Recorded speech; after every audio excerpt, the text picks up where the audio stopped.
Então, nosso objetivo nessa aula de hoje é fazer a moldagem de um elemento dentário com preparo para restauração indireta. Então essa moldagem tem que ser feita com um material que nos ofereça a precisão necessária para a confecção dessa restauração, que ela tenha uma boa adaptação, né? A adaptação mais precisa possível, que nós já sabemos, né, a necessidade de uma boa adaptação para essas restaurações. E para isso nós vamos empregar um material de moldagem elastomérico. O que nós vamos trabalhar hoje aqui é o material que vocês já estudaram, que é o silicone de condensação, que é o que foi pedido para vocês na lista de material. Ok? Então nós vamos fazer essa moldagem utilizando a chamada técnica de 2 passos. Estão todos lembrados das técnicas de moldagem? 2 passos, passo único e a monocomponente. Monocomponente quando a gente usa uma única consistência do material de moldagem empregando uma moldeira individual. Não é isso? Quando a gente trabalha com uma moldeira de estoque, nós fazemos uso de uma base pesada. A base pesada, ela adapta essa moldeira e reduz a quantidade utilizada da base leve. Né? Vocês estão lembrados por quê? Ninguém lembra? Porque a base pesada, ela tem uma contração muito menor de polimerização. O material, quando ele polimeriza, ele sofre contração. Então a contração da base pesada é muito menor do que o da base leve, por causa da presença de carga. Como a moldeira, ela não é uma moldeira individual, personalizada, ela recebe uma quantidade grande de material de moldagem. Então essa quantidade pode ser significativa com relação a essa contração de polimerização. Então utiliza-se a base pesada, que preenche a maior parte da moldeira, e a base leve, que entra depois, ela vai ocupar o menor espaço possível, ou seja, a quantidade de base leve que a gente utiliza é a menor possível para termos uma melhor precisão dimensional. Tá ok, pessoal? Esse dente que vai ser moldado é o 36. Nós vamos trabalhar, nesse caso, para essa moldagem com moldeiras parciais, ou seja, vamos moldar apenas um segmento do arco dentário. Essa não é a situação ideal, clínica ideal. Tá? O ideal é que vocês moldem sempre todo o arco. Conforme eu já comentei com vocês, muitos laboratórios de alto padrão só aceitam moldagens de arco completo, não aceitam moldagens parciais, porque você tem uma maior precisão depois para a montagem dos modelos, para a articulação do modelo superior e inferior, né, dos arcos antagonistas, para fazer o ajuste da oclusão, tá bom? Mas como é a nossa primeiro contato com o material de moldagem, vamos trabalhar com a moldagem parcial só para facilitar a vida de vocês, tranquilo? Então aqui eu trouxe propositalmente 2 tipos de moldeiras parciais. Vocês provavelmente compraram e vieram no kit de moldeira de vocês. Aqui ela está até autoclavada, né? Vamos abrir aqui o envelope.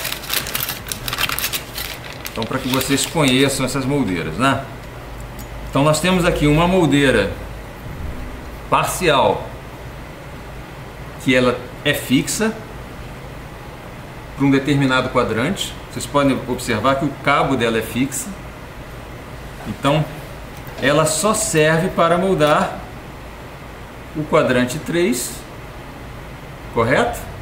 Ela tem que acompanhar a curvatura do arco, ou o quadrante 1 superior, né? Nós temos uma outra moldeira semelhante a essa que se adapta ao quadrante 2 e ao quadrante 4, que ela é simétrica, que é como se fosse a outra metade que está faltando aqui. Compreenderam?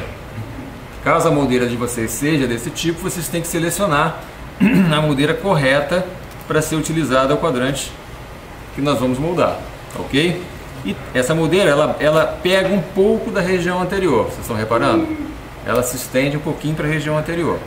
Tem um outro tipo de moldeira, que ela é um pouco mais curta, ela pega praticamente só a região posterior e ela tem um cabo reversível. Então ela serve para qualquer quadrante. Se eu estou moldando o quadrante 3, ela está com essa disposição, né? A curvatura acompanhando a curvatura do arco dentário. Correto? Se eu for moldar o quadrante 4, o que eu tenho que fazer? Eu giro a moldeira e ela se adapta ao outro quadrante.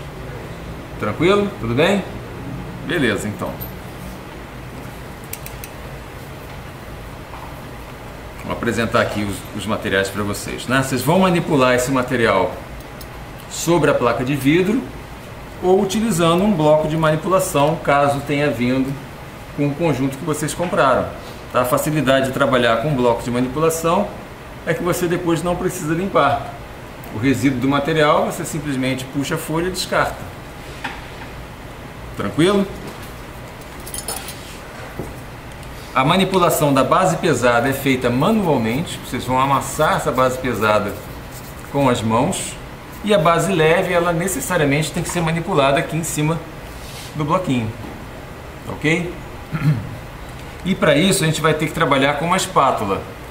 A espátula 24, ela não é muito adequada para fazer a manipulação desse material. O ideal é que vocês trabalhem com uma espátula que seja um pouco mais rígida, como é o caso da espátula número 36, que o material tem uma certa consistência e ela vai dar um pouco mais de firmeza no momento que vocês estiverem misturando o material. Certo? Existem algumas espátulas específicas para manipulação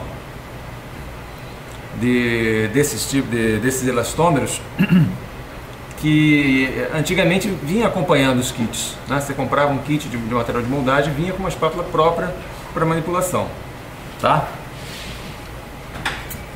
A base leve, a gente trabalha com a base leve utilizando seringas de moldagem, são seringas próprias para inserção desse material na região que está sendo moldada. Tá? Isso permite o quê? Quando você faz uma moldagem, você vai precisar conduzir esses materiais, por exemplo, para o interior de caixas proximais, né? Você deseja fazer com que esse material penetre no suco gengival. Às vezes você utiliza um sistema de afastamento gengival, quando esse preparo dentário está a nível gengival ou subgengival, você precisa afastar a gengiva com fio retrator, né? Então, a seringa permite que você preencha essas regiões e conduza esse material de moldagem para aquelas áreas mais críticas do material alcançar, né? Se você não tiver esse cuidado, certamente você vai ter uma falha na moldagem, o aprisionamento de uma bolha de ar e você precisa moldar novamente, ok? Para o caso dos silicones de condensação, há necessidade de trabalhar com esse tipo de seringa. O silicone de adição, conforme vocês já viram, ele já vem naquela pistola de automistura que você coloca um bico misturador que já funciona como seringa. Você vai direto do tubo para o preparo que está sendo moldado. Tranquilo? Tem dois tipos aqui de seringas que nós vamos comentar depois como vocês vão trabalhar com elas. Depende do que vocês compraram. Tá bom? Então a primeira etapa dessa moldagem, essa moldagem vai ser uma moldagem de 2 passos. Então, como a gente faz uma moldagem de 2 passos? A gente faz primeiro uma moldagem com a base pesada, moldou a base pesada, o material tomou presa, a gente remove e depois manipula a base leve e faz uma segunda moldagem só com a base leve, com a base pesada já polimerizada. Compreenderam isso? Esse é o método mais empregado quando nós trabalhamos com silicone de condensação. Por quê? Porque a gente manipula esses materiais em tempos diferentes. A moldagem simultânea implica em manipular a base leve e a pesada ao mesmo tempo para inserção na moldeira. Isso é complicado, você precisa trabalhar com um auxiliar. Senão você manipulou a base pesada, quando você for manipular a leve, a pesada já está polimerizando. né? O tempo de trabalho é relativamente curto. Tranquilo, pessoal? Tudo bem? E quando a gente faz a moldagem com a base pesada, o que a gente vai precisar, qual o cuidado que temos de ter nessa moldagem? A gente tem que criar um espaço para a base leve que vai entrar depois. Ou seja, nós precisamos fazer um alívio nessa base pesada para criar um espaço para a base leve entrar. Tá? Isso é fundamental para a precisão da nossa moldagem. Esse alívio pode ser feito de diversas maneiras. A maneira que nós vamos utilizar, né, o método que nós utilizaremos, será com o emprego de uma folha plástica. Tá? Vocês podem pregar a folha plástica. Vocês poderiam fazer simplesmente durante a moldagem da base pesada, enquanto ela ainda está plástica, fazer movimentos deformando esse material na posição, criando um espaço por deformação, tá? Essa seria uma outra metodologia. Vocês poderiam fazer a moldagem com a base pesada sem alívio nenhum, depois de polimerizado, remover da boca e com uma lâmina de bisturi fazer um recorte, tirar uma parte do material para criar esse espaço, né? Então isso vai ficar ao gosto do operador, né? Eu acho a moldagem, o alívio feito com a folha plástica bastante prático e eficaz, e é o que nós vamos utilizar hoje aqui, né? Pode ser uma folha de filme PVC tranquilamente, tá bom? Então nós vamos trabalhar com nossa base pesada nesse momento. Então tá aqui nossa base pesada. Ela vem nessa forma, né? É uma massa. E sempre acompanha uma colher dosadora do material, próprio do material, tá? Vocês têm aqui o tubo da base leve e uma pasta reagente, que é chamada de catalisadora, né? A gente já sabe que isso aqui não é um catalisador, você não tem catálise aqui. Na verdade, a pasta reagente, onde está o iniciador da reação de polimerização, que é para uso com as duas consistências, é a mesma pasta, tá bom? Então é muito importante, primeiro, utilizar sempre o catalisador ou a pasta reagente do mesmo fabricante. Por quê? O que o fabricante recomenda, todos os fabricantes recomendam, é que você use um certo comprimento dessa pasta reagente para você fazer a mistura. E isso depende muito do quê? Do orifício de saída, da abertura que você tem na sua bisnaga, tá? Então pode haver uma variação de um fabricante para outro, e é bastante desagradável você ter ou uma reação muito rápida e não dar tempo, ter pouco tempo de você fazer o teu procedimento, ou simplesmente essa reação ficar extremamente lenta e você às vezes nem tem a polimerização completa. Então essa proporção que a gente vai usar da pasta reagente com o nosso material de moldagem, ela é crítica e deve ser observada com bastante cuidado para a gente não ter problema, tá? O fabricante recomenda o quê? Para cada colher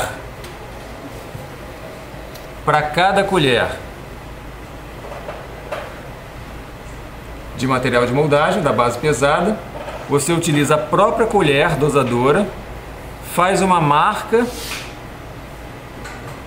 e utiliza 2 tiras da pasta reagente ao longo do comprimento dessa colherzinha. Essa é a dose, tá? Os outros materiais de moldagem que vocês provavelmente devem ter comprado, ou Spidex ou algum outro similar, muitas vezes utilizam apenas uma tira dessa pasta reagente para cada porção. Então é importante a gente ler as instruções do fabricante para poder trabalhar de forma correta. A gente muda de material, às vezes muda um pouco a metodologia, tá? Sempre leiam as instruções. Então vamos lá.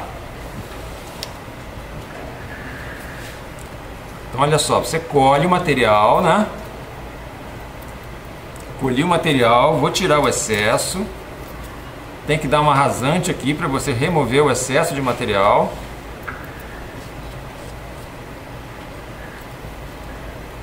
Eu vou trabalhar com 2 medidas.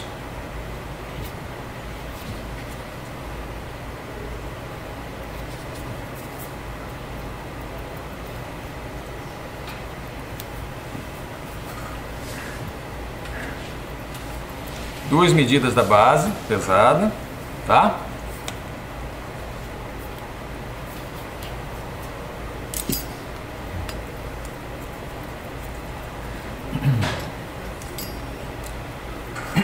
Agora eu vou marcar o diâmetro da minha colherzinha, tá ok?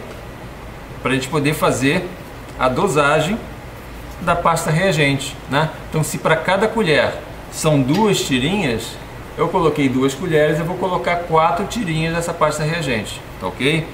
Então vamos lá. Então eu vou colocar aqui 1, 2, 3. Observa só, gente, a gente não, no momento que a gente vai dispensar essa pasta reagente, a gente tem que permitir que ela saia do tubo passivamente. Se a gente começar a puxar, a gente afina essa tirinha e a gente modifica a dose. Se a gente demorar muito e ficar apertando, a gente vai engrossar essa tirinha e vai aumentar a dose. E isso vai promover uma variação no teu tempo de trabalho. Compreenderam isso? São alguns pequenos detalhes que influem de forma bastante significativa no resultado final do tempo de trabalho de vocês. Da temperatura ambiente também. A temperatura ambiente influencia no teu tempo de trabalho, no tempo de presa? Influencia também, como em qualquer processo de polimerização, tá? Então, se o teu ambiente for refrigerado, você vai ter um tempo de trabalho maior. Se o ambiente estiver quente, né, o material vai para a boca, a temperatura da boca está mais elevada, o processo se acelera. Tudo bem? Tá legal? Então aqui a gente tem nosso silicone de condensação e aqui a pasta reagente com o iniciador, que é o octoato de estanho. E agora a gente vai manipular. Essa manipulação normalmente é feita com as mãos. Então você pega o material e vai misturando. Existe algum problema de eu estar manipulando isso aqui com luva? Não, nenhum. Se fosse o silicone de adição, poderia ter problema? Sim ou não? Se eu estivesse com uma luva de látex, tá? O enxofre do látex, que é usado para borracha vulcanizada, ela pode inibir a polimerização, só que essa luva aqui não é de látex. É uma borracha vinílica, então não teria problema. Então depois que a gente manipula, o que a gente tem que observar é se nós temos uma cor uniforme. A gente não pode ter um aspecto marmorizado, que é sinal de que a pasta reagente não foi totalmente incorporada. Então a gente carrega a moldeira, posiciona o material na moldeira, coloca a folhinha plástica, tá? E leva em posição. Comprimiu. Ok? O material chegou ali à região de fundo de vestíbulo e já está legal. A gente vai aguardar o processo, né, a reação de presa do material, a polimerização dessa base pesada. E como é que a gente sabe que está legal? Nós temos um tempo em média, né? Geralmente a base pesada ela tem uma reação mais rápida. Mas a gente pode ir checando pela consistência do próprio material. Com uma espátula, o material está na boca, a gente pode pegar uma espátula número 1, por exemplo, e ficar comprimindo o material. Enquanto a gente estiver vendo uma deformação plástica, o material ainda não tomou presa. No momento que a presa se completar, né, ele vai passar a ter uma deformação elástica, uma deformação reversível. Você comprime, ele afunda, você tira e recupera. Compreenderam? Tudo bem?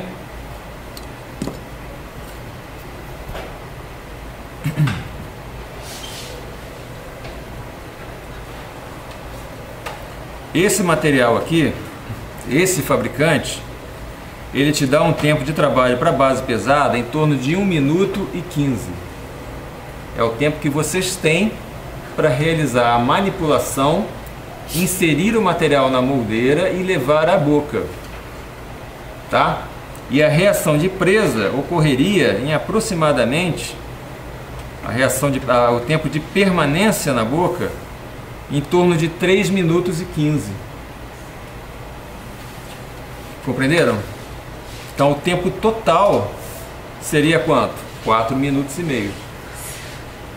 Tá legal? Mas isso varia com pequenas variações na pasta de reagente e na temperatura que você tem ali de trabalho. Tranquilo? Então vamos ver como é que tá ficando. Ó, já tá com uma outra consistência, ó. Não tá parecendo uma borracha? Olha lá, já não tá mais ocorrendo deformação plástica. Vamos aproximar aqui para vocês verem melhor. Olha só. Se eu comprimir aqui, ó, tá vendo? Não está marcando mais, tá? Não está marcando mais. Então, agora a gente vai remover.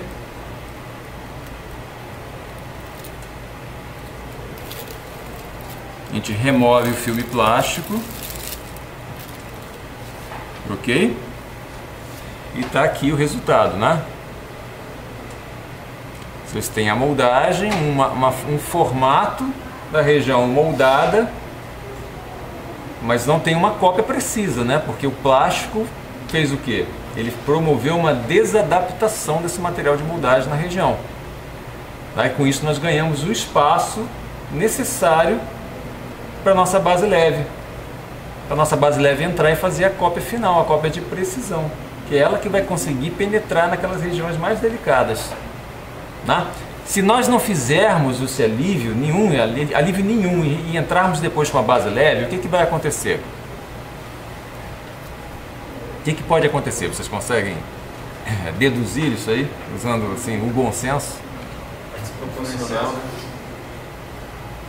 Você vai colocar um material dentro de uma região que não tem espaço para aquele material, não é? Quando vocês colocarem, reposicionarem aquilo na boca, o que vai acontecer? Aquela base leve tem que ocupar algum espaço. Ela não vai, senão ela seria totalmente expulsa, né? Vai extravasar bastante, óbvio, né? Mas uma parte você não vai conseguir fazer com que extravase. Né? Então aquela base que vai ficar aprisionada ali dentro do material, ela vai fazer uma deformação na base pesada. Ela vai deformar a base pesada. Ela não vai conseguir ser totalmente expulsa. Vai ter uma pressão hidrostática no interior que deforma a base pesada. Aí o material polimeriza, toma preso e você tira da boca. O que vai acontecer com aquela base pesada que deformou?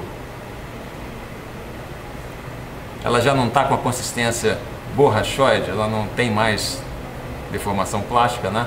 Então ela simplesmente, a tendência é que ela retorne à posição original. E aí você deformou seu molde. Entenderam? Então é preciso ter o espaço e a possibilidade daquele material escoar para fora, para ter o extravasamento. Para isso que a gente faz o alívio. Senão a gente perde a precisão dimensional. Esse plástico, quanto mais grosso for o plástico que você utilizar, maior o espaço que você vai criar, né? Outro problema também, gente, quando a gente não usa esse tipo de alívio, o filme plástico, ele tem também uma outra característica interessante, né? A base pesada não entra nas ameias proximais. As outras técnicas, até a própria técnica da deformação, você cria o espaço, mas a base pesada entra na ameia. Então, às vezes, quando você tira, se você não recortar aquelas ameias, você tem dificuldade no reposicionamento do modelo. Você tem um travamento ali em áreas retentivas. Vocês entenderam isso? Não?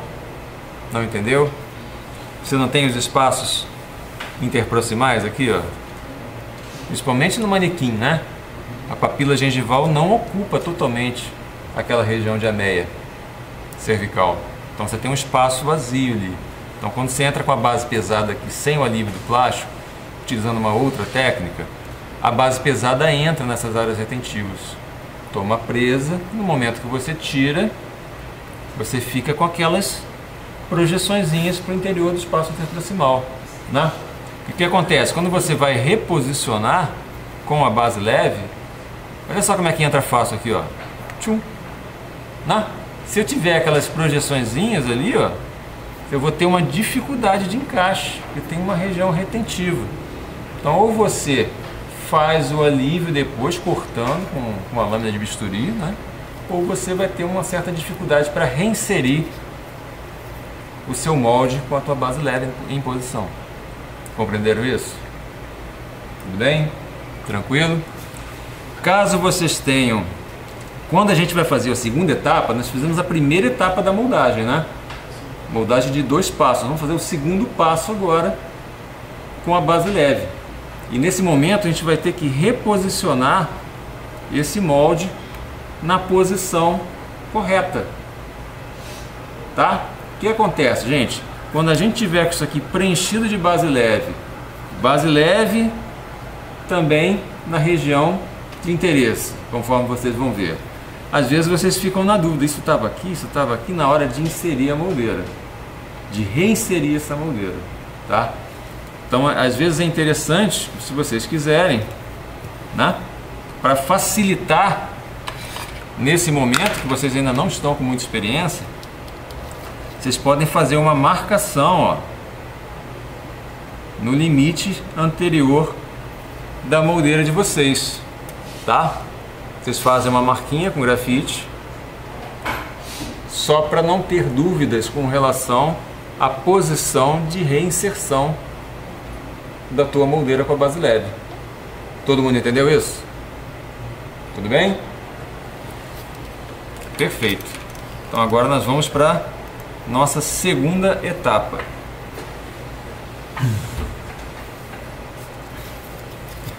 Bom, para a base leve, aqui a regra é praticamente universal, independente da marca, né, do fabricante, do material que você está trabalhando. O bloco de espatulação já te dá uma ideia de como a gente faz essa dosagem. A gente vai trabalhar com uma tira da base leve, que a gente vai tirar de dentro do tubo, e o mesmo comprimento da pasta reagente. Essa é a regra. Um certo comprimento de base leve para o mesmo comprimento de base reagente. Tranquilo? Tudo bem? Então vamos dosar? E aqui o cuidado, gente, tem que ser o mesmo. No momento que a gente estiver tirando essa base leve de dentro do tubo, a gente tem que deixar que ela saia passivamente com o diâmetro de saída do tubo. Se a gente começar a puxar esse tubo aqui, ó, o que vai acontecer? Essa tirinha vai ficar mais fina, né? Aí a gente altera a dose. Não é isso? Se eu ficar parado apertando o tubo toda a vida, vai sair uma tira muito grossa. Aí também altera a dose. Tá bom? Não há necessidade. O quanto você vai utilizar depende. Vamos botar até o fim para a gente ter um pouquinho mais de material, né? O quanto você vai utilizar depende da moldagem que você está realizando, né? Se você está fazendo uma moldagem de arco completo, isso aqui é pouco. Você vai ter que usar umas 2 tiras dessa aqui para poder cobrir todo o arco. Numa moldagem parcial, muitas vezes, isso aqui já é o suficiente. Lembrem-se que o que vai entrar de base leve aqui é muito pouco.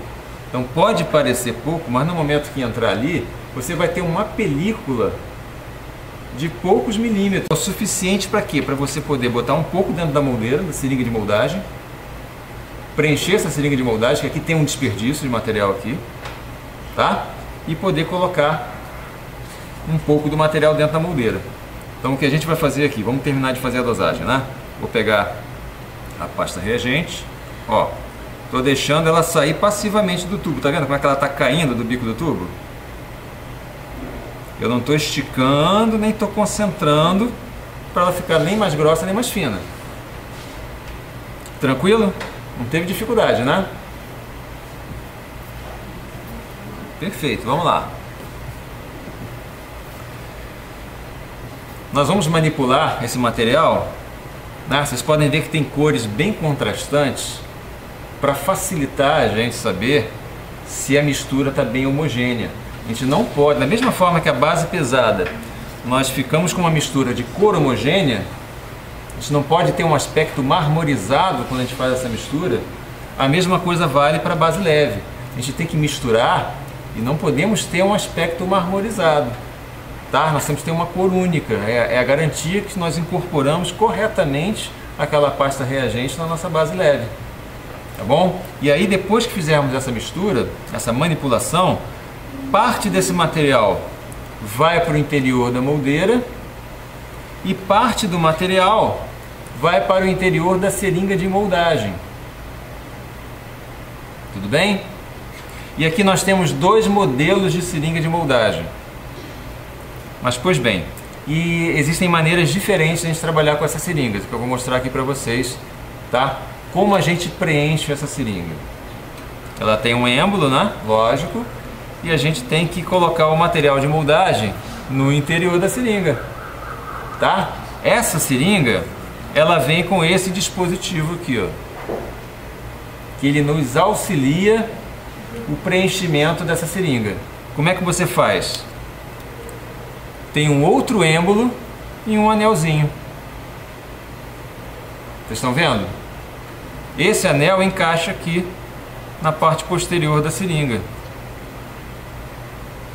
O furo aqui não é bem pequenininho? Pequenininho, né? É difícil colocar o material aqui dentro desse furinho, né? Então, ó, esse anel, ele faz o que? Ele aumenta o diâmetro do furo. O que você vai fazer? Você vai pegar o teu material com a espátula, vai colocar aqui dentro, vai pegar esse êmbolo, vai comprimir esse material, ele vai empurrar todo o material que ficou nesse recipientezinho intermediário para dentro da seringa. Você vai remover esse conjunto e vai colocar o êmbolo da tua seringa. Compreenderam? Tudo bem? Aí você vai comprimir até que o material de moldagem saia pela ponta. Tudo bem? Essa outra seringa, ela funciona de uma maneira diferente. Ela não tem esse componente aqui. Ela tem um diâmetro maior no tubo. E como é que a gente preenche essa seringa? A gente preenche essa seringa que nem a gente preenche a ponta da Centrix. Como é que vocês fazem para preencher a ponta da Centrix? Você tem que chegar aqui, ó. Não é isso? E o material vai entrando dentro do tubo. Preencheu, coloca o êmbolo e vocês vão conduzir com a seringa o material de moldagem para essas regiões mais delicadas, né? Então a gente vem aqui, ó, conduz o material para a região proximal, aqui, caixa distal, injeta o material, vem injetando pela caixa oclusal, olha, passa para a caixa mesial, injeta o material, preenche toda essa região com material de moldagem, é a garantia de que a gente não vai ter bolhas, e depois vem e insere a moldeira novamente em posição com o restante do material que está aqui. Tá? Vamos fazer esse procedimento agora, então? O tempo é mais ou menos o mesmo, né? O mesmo que foi indicado aqui pelo fabricante para a base pesada. Ele é um pouquinho mais longo. A gente deu o quê? 1 minuto e 15, né? Para manipulação. O tempo de trabalho para manipular e carregar a moldeira. A gente vai ter 1 minuto e meio aproximadamente. Depois nós vamos ter cerca de 3 minutos e meio de tempo de boca. Nós vamos ter em torno de 5 minutos total. Tá legal? Tudo bem?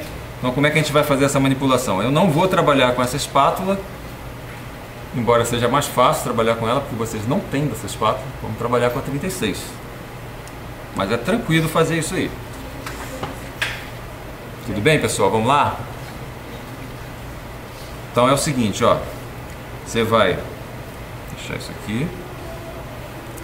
Você vai pegar a sua espátula, vai colher o material, vai colher a base reagente, ó. Colhe a base, tá? E vai incorpora na base leve. É uma maneira mais fácil de você fazer essa manipulação, ó. A própria espátula você vai limpando aqui, ó, misturando bem, tá? Até que a sua mistura fique com uma cor uniforme. Tranquilo? Vou trabalhar com essa seringa aqui, ó. Ó, já foi lá pra dentro. Tá vendo?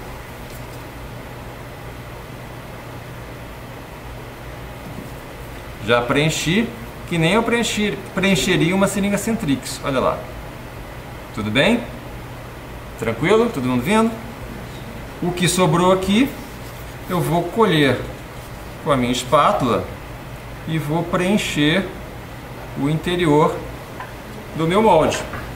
Isso aqui não pode demorar muito tempo, né? Então olha só o que eu vou fazer agora com a seringa. Venho aqui na distal. Ó, vou injetando o material, preenchendo, injetando pela mesial, preencho toda a região de interesse, região onde está o meu preparo dentário. Tranquilo? Agora eu venho e posiciono a minha moldeira, tá? Vou inserir e comprimir até que ocorra o assentamento. Olha como o material extravasou. Não teve extravasamento?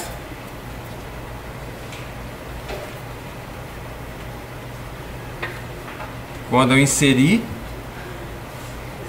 essa moldeira de volta, né? Você teve o quê? Uma pressão hidrostática interna que empurrou essa base leve para todas as regiões mais delicadas que precisavam ser moldadas, né? E agora a gente vai aguardar a polimerização do material, que vai ser o tempo total, né? Vai ser em torno de 5 minutos para esse material da Zermatt. Tranquilo?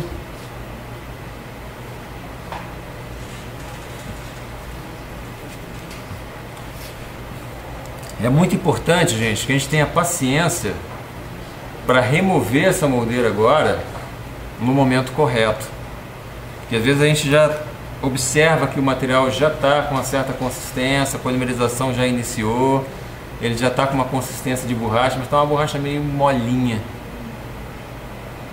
Isso não é o momento adequado para a gente fazer essa remoção, que a gente vai remover, aparentemente vai estar tudo legal, mas a gente vai produzir uma deformação permanente nessa remoção. O material ainda não está com suas características de propriedades, né, mecânicas ainda finalizado.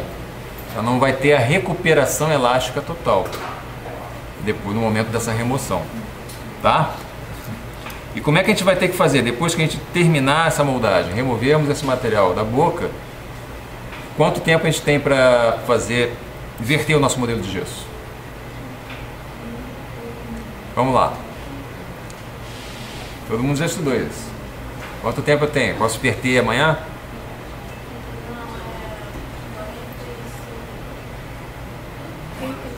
Quase isso. Nós temos em torno de meia hora.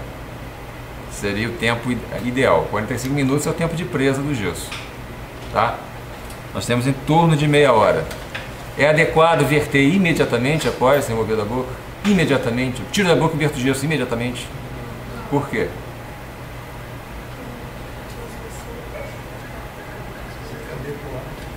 Quando eu tiro, não sofre nenhuma deformação para sair, vencer as áreas retentivas, não é? Essa deformação ela tem que ser recuperada. Tem que ocorrer a recuperação elástica dessa deformação. E essa recuperação elástica ela é dependente do tempo. Ela não é imediata.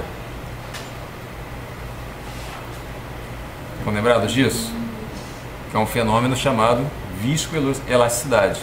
É a recuperação elástica dependente do tempo em materiais poliméricos, onde você tem um tempo de recuperação mais longo, né? Esse tempo de recuperação é chamado tempo de relaxação, né? Outros materiais também têm um tempo de relaxação, inclusive os materiais metálicos, mas a recuperação é quase instantânea. a gente não chama de viscoelasticidade, a gente chama de anelasticidade. É até uma confusão, um termo que está um pouco confuso lá no Phillips, né? Que eles chamam os materiais de moldagem rígidos de anelásticos. Quando, na verdade, o termo correto seria inelástico, porque anelasticidade é recuperação elástica dependente do tempo, quando esse tempo de relaxação é muito curto, como no caso dos materiais metálicos. Os materiais poliméricos têm um tempo de recuperação elástica muito mais alto, muito mais longo, esse tempo de relaxação é longo, então a gente chama de viscoelasticidade, tá? A recuperação elástica também ela não pode ser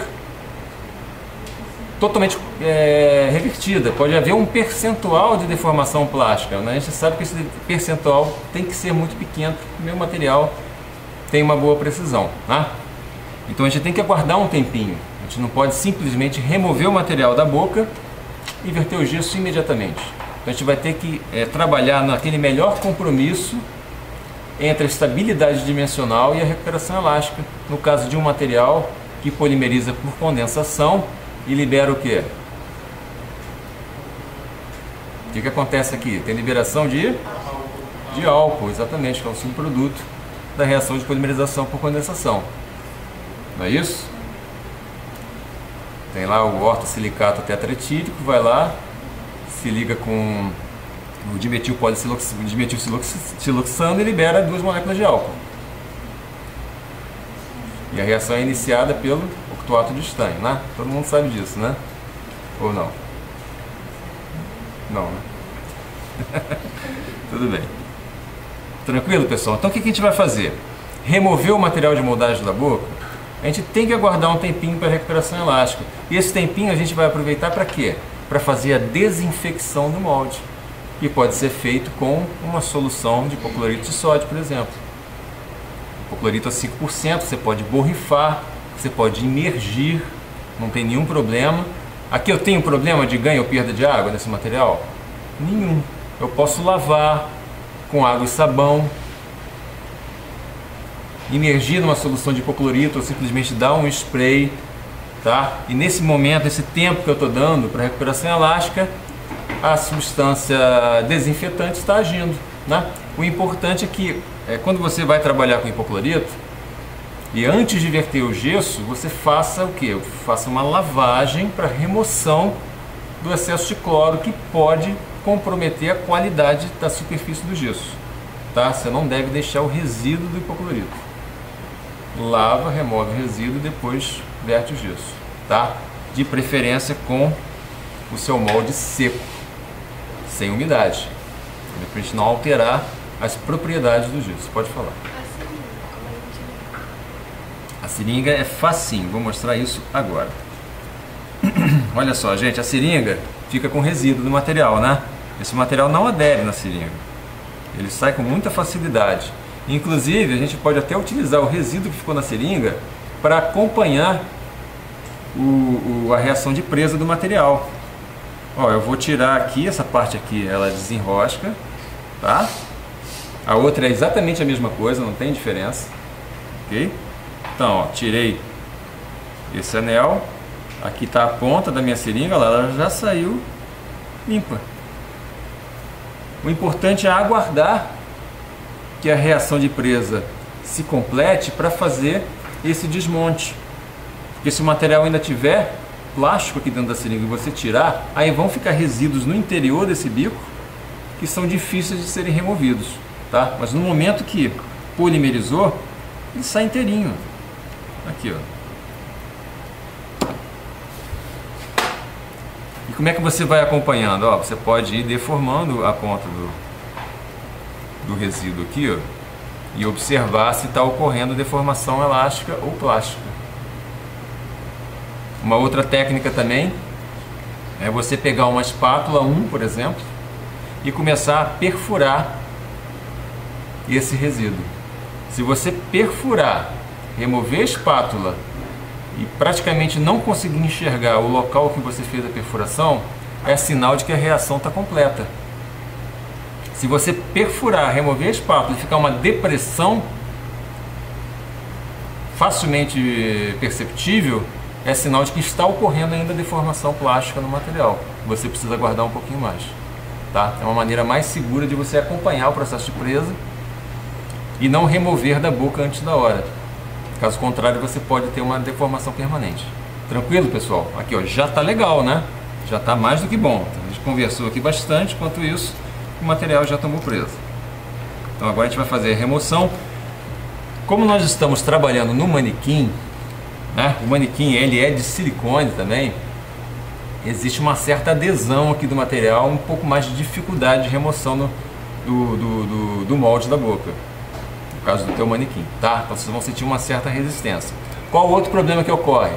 A base leve entra nos espaços interproximais, né? Então forma uma retenção mecânica. Muitas vezes você tem até o rompimento de algumas porções ali da base leve em determinadas regiões. Aqui eu tenho que segurar o manequim porque a gente não tem muito apoio para conseguir fazer o deslocamento do material. O cuidado que você tem que ter nesse caso, né, no caso do manequim, é que quando você vai fazer essa remoção, se você forçar, você pode vir com a moldeira grudada lá no arco dentário, tá? Por isso que eu estou tirando, forçando um pouquinho pelas bordas, para facilitar o descolamento. Agora eu posso puxar pelo cabo, sem problema. O ideal é que essa remoção seja na vertical, sem você balançar muito. E quando você balança, você também deforma. E pode ser que a recuperação dessa deformação não seja completa, né? E tá aqui o nosso molde. Vocês podem ver que a cópia foi bastante fiel, né? Esse dente tem um preparo classe 5 também, que atrapalha um pouquinho a gente, tá? Forma uma retenção, ele não tem nada a ver com o nosso trabalho. Aqui também foi moldado. As margens estão bem copiadas, né? Ele teve uma cópia bem fiel, sem nenhuma bolha. Então tá tranquilo. E o que a gente vai fazer agora?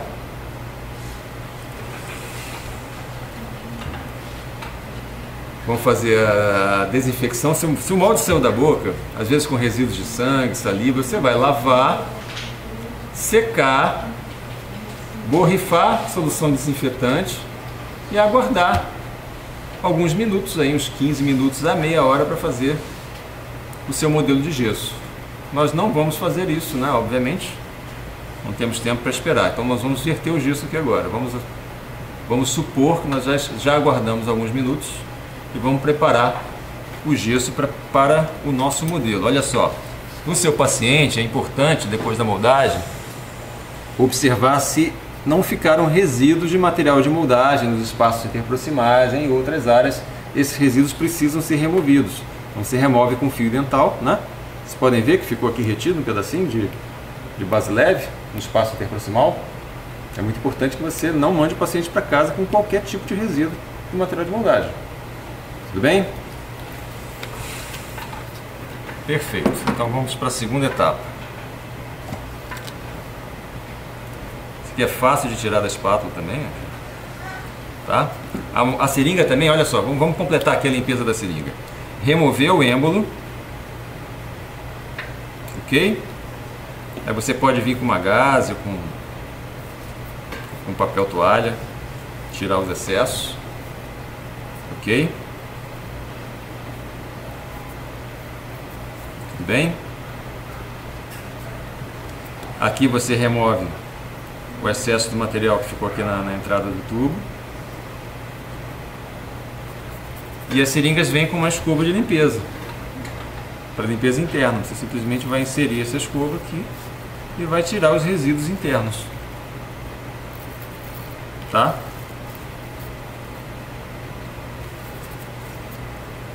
Ok? Depois você remonta. Você pode também usar um pouquinho de vaselina aqui na região do anel desse O-ring que tem aqui. Você pode passar um pouquinho de vaselina, que ela ajuda ao sistema a funcionar, né? Deslizando de forma mais suave. Tudo bem? Então vamos para a segunda parte. Modelo de gesso. Está aqui o nosso vibrador. Correto?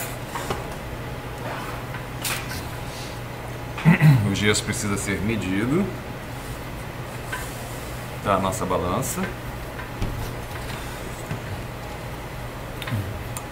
Medidor de água.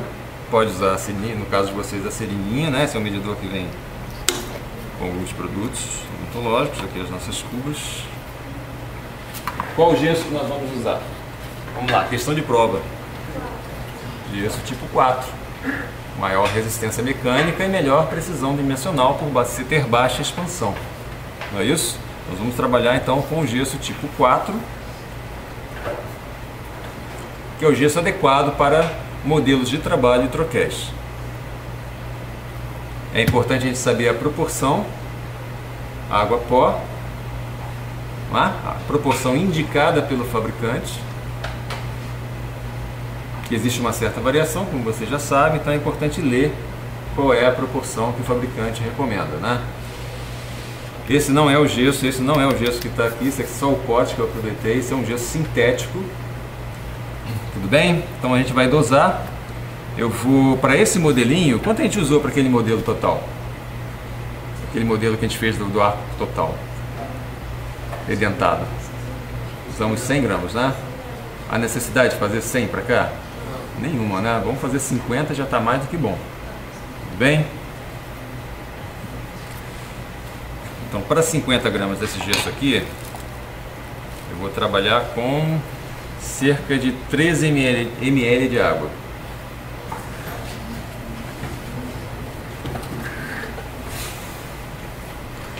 Tudo bem, pessoal, a água já está medida, já está dosada aqui. Agora vamos dosar o pó. Tá?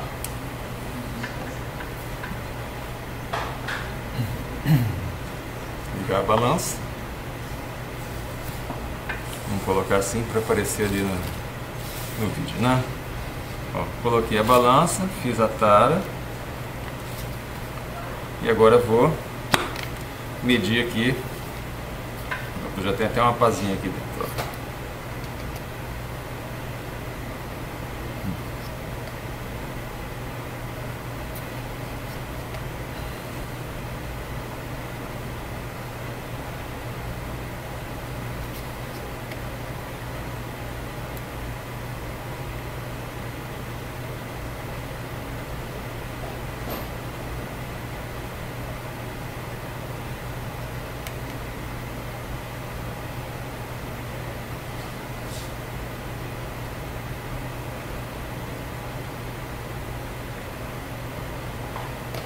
Prontinho.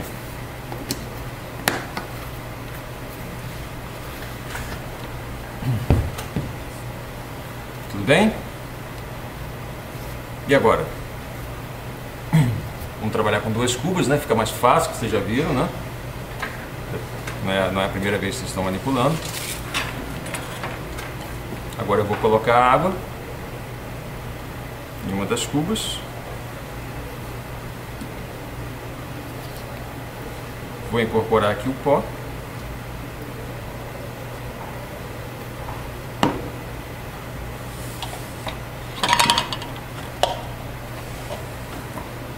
E vamos manipular. A manipulação deve ser vigorosa, né, para uma boa incorporação aqui do pó na água.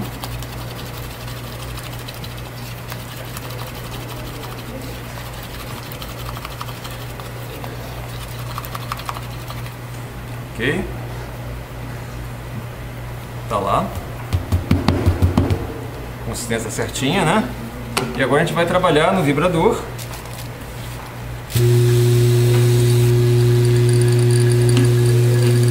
Colocando pequenos incrementos, gente, aqui é importantíssimo, ó, que os incrementos sejam bem pequenininhos e que eles preencham lentamente o molde. Pra que isso? Hein? Não, é rapidinho. Porque tem que ser, ó, espátula 24 ou 36 no caso, né? Para você conseguir colocar pequenos incrementos, mais fácil do que com a espátula de gesso.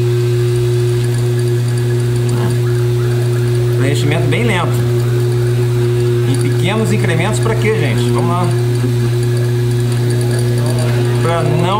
Para não prender ar no interior do molde e ter bolha negativa. Não é isso? Esse material, ele é hidrofílico ou hidrofóbico? Hein? Ele é hidrofóbico. Muito diferente do alginato. Inclusive o alginato a gente manipula com água, né? Então é mais fácil do gesso molhar a superfície do alginato ou molhar a superfície do silicone de condensação desse aqui? Hein? O que molha mais fácil? A superfície do alginato ou do silicone? O alginato, tá?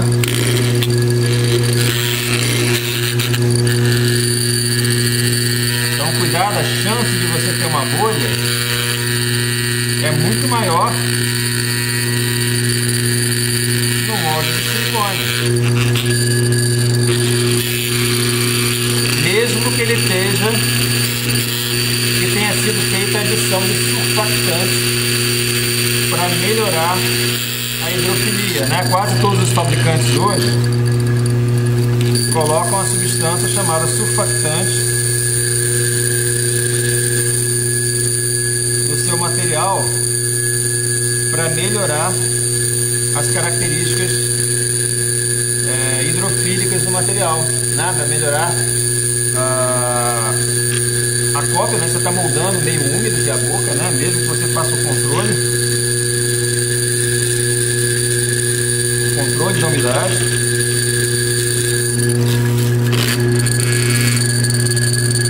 Olha, já preencheu praticamente tudo, né? Então o que a gente tem que fazer agora? A gente tem que desligar o vibrador e terminar de preencher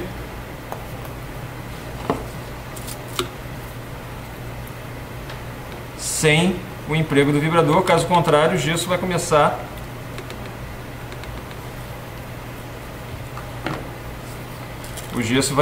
a escoar demais e vai começar a sair para fora. Tudo bem? Então, olha lá, 100 gramas foi mais que suficiente para nós prepararmos o nosso modelinho. Ainda sobrou. Desculpa, é 50 gramas. 50 gramas mais que suficiente, tá? Perfeito. E agora a gente vai aguardar. É só aguardar a presa, né, do gesso. Com alginato a gente tinha que manter no umidificador, não é isso? Sim. Tem que manter no umidificador isso aqui? Obviamente que não. Tem menor necessidade. No alginato a gente tinha que remover o gesso logo após a presa. 45 minutos eu tirava, né? Não era isso? Eu preciso tirar com 45 minutos daqui? Não preciso. Posso tirar a hora que eu quiser. Depois da presa. Depois dos 45 minutos que é o tempo de presa. Posso tirar amanhã? Posso. Posso tirar semana que vem? Posso. Não vai fazer uma diferença nenhuma. O que eu não posso é fazer outro modelo depois. Esse material não permite a produção de mais de um modelo. Isso significa o quê? Minha moldagem ficou boa, não tinha bolhas, estava tudo certinho, copiou tudo que tinha que copiar. Se eu não tiver cuidado em inverter o gesso de forma adequada, e depois que eu for tirar o meu modelo daqui e tiver com uma bolha, eu preciso chamar meu paciente de volta e realizar uma nova moldagem. Eu não tenho como reaproveitar esse mesmo molde. Se fosse uma silicone de adição, se fosse um silicone de adição, eu poderia fazer um outro molde, um outro modelo, desculpe? Poderia, né? Se fosse um poliéter, poderia fazer outro modelo? Sim ou não? Vamos lá. Sim. Polissulfeto, posso fazer um segundo modelo? Não. O que define isso, gente? A reação de polimerização. Se é condensação ou adição. Tudo bem? Então é isso aí, pessoal. Próxima aula, então, nós realizaremos essa atividade prática.